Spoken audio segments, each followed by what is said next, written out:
Has been lifted. Here is what his owner had to say about his quarterback. Robert Kraft said this: "As I said during this process and throughout his Patriots career, Tom Brady is a classy person of the highest integrity. He represents everything that is great about this game and this league, yet with absolutely no evidence of any actions of wrongdoing by Tom in the Wells report. The lawyers at the league still insisted on imposing and defending unwarranted and unprecedented discipline. Judge Richard Berman understood this, and we are greatly appreciative of his thoughtful decision that was delivered today. Now we can return our focus to the game on the field." Well, not really, because there's going to be an appeal. Mark Schlereth is here. Thanks for being with us. It's my pleasure. Always good to have you. Mark, how do you view Brady now that he's won essentially at this point? Listen, I've never really viewed him any differently throughout this whole process, which has been fairly ridiculous.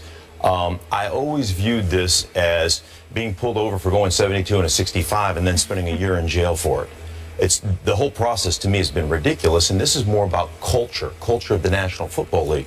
There has been, since the inception of this league, people who have circumvented the rules. And you don't have to go far in any team to look at how they've circumvented the rules. And it's dealing with circumventing those rules. Cheating, in this case.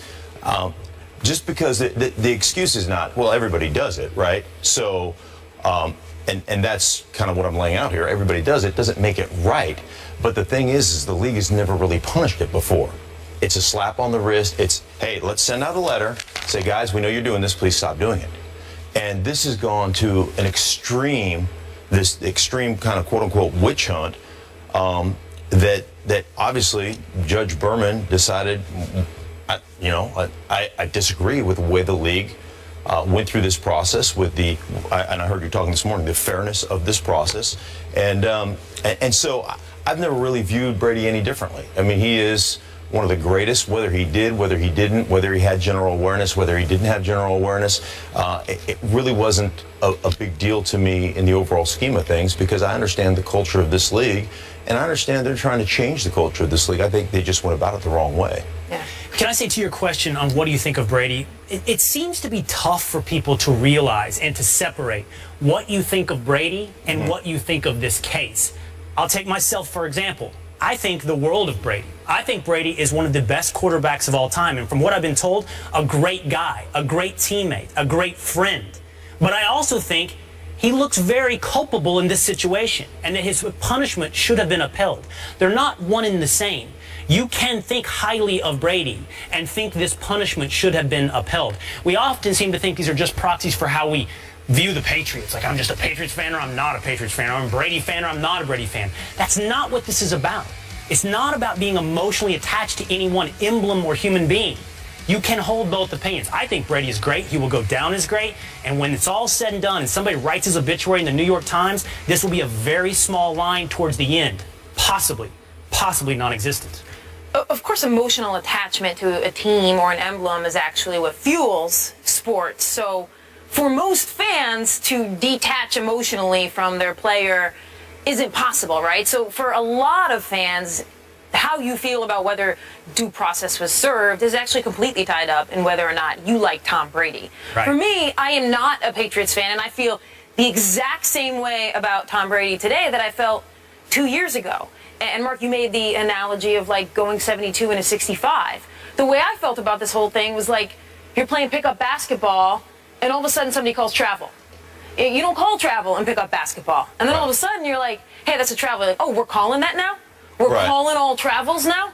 So for Tom Brady, I always felt like he kind of got caught in this situation where he's playing a game one way and all of a sudden the league and everybody around him is like, we're calling that. And you didn't know that that was going to be called. Right. And I think Judge Berman pointed out in this in his 40-page document the notice general awareness. No notice of a 4-game suspension for general awareness of what's going on here, for general awareness of the quote-unquote violation. And that to me is a really important part, because if we're going to start suspending guys 4 games for general awareness of what's going on, we have to shut down the NFL season, okay? So if I'm in a locker room and I have a general awareness that one of my teammates is using Does that make me culpable to a 4-game suspension for a steroid violation? I have general awareness. That's a good That point. dude is a user.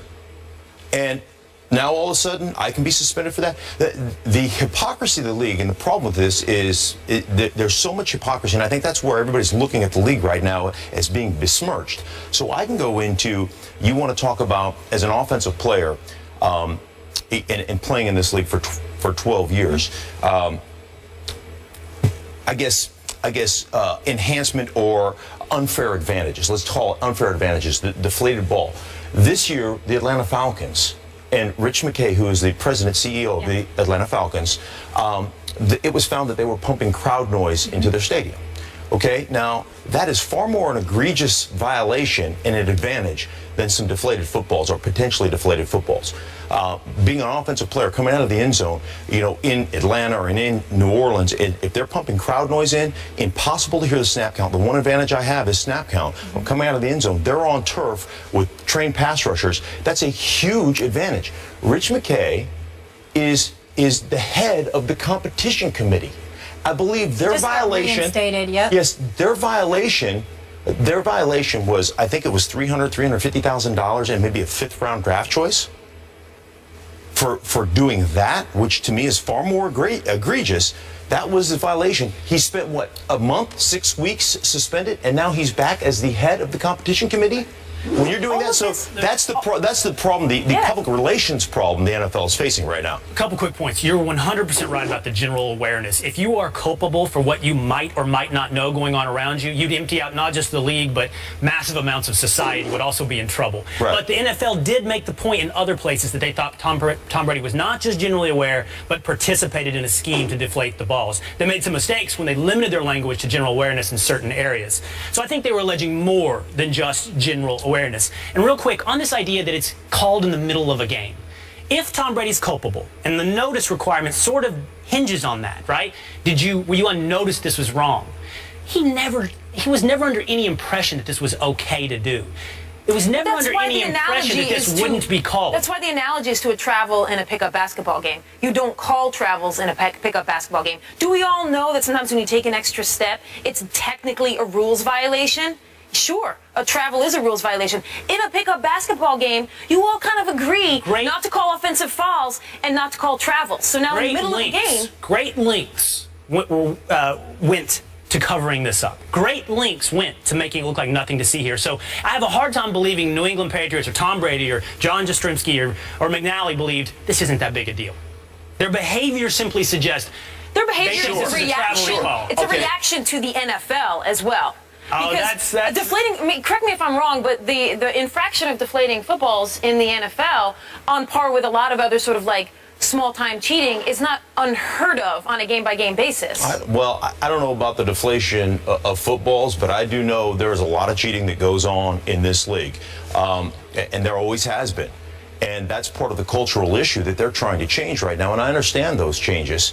But you could go back. There was a game, I believe, in November where the Minnesota Vikings were caught warming up the footballs with the heaters on the sideline. Complete violation of the rules.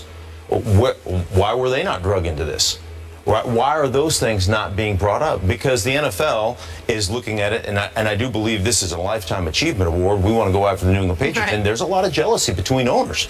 Right? There's a handful of owners that say, we want to see, we know they've done things that are not above board. We're not going to look at our own sins, but our sins are minor compared to what those guys are doing, because those guys are a bunch of cheaters, and they are basically forcing this issue. And I would hope that the owners would look at this situation, what's good for the game, and say, we need to make changes. But the bottom line is money doesn't care who owns it. So it doesn't matter, just because you have a lot of money doesn't make you a guy that's going to make intelligent decisions. It doesn't make you a guy that's going to make reasonable decisions.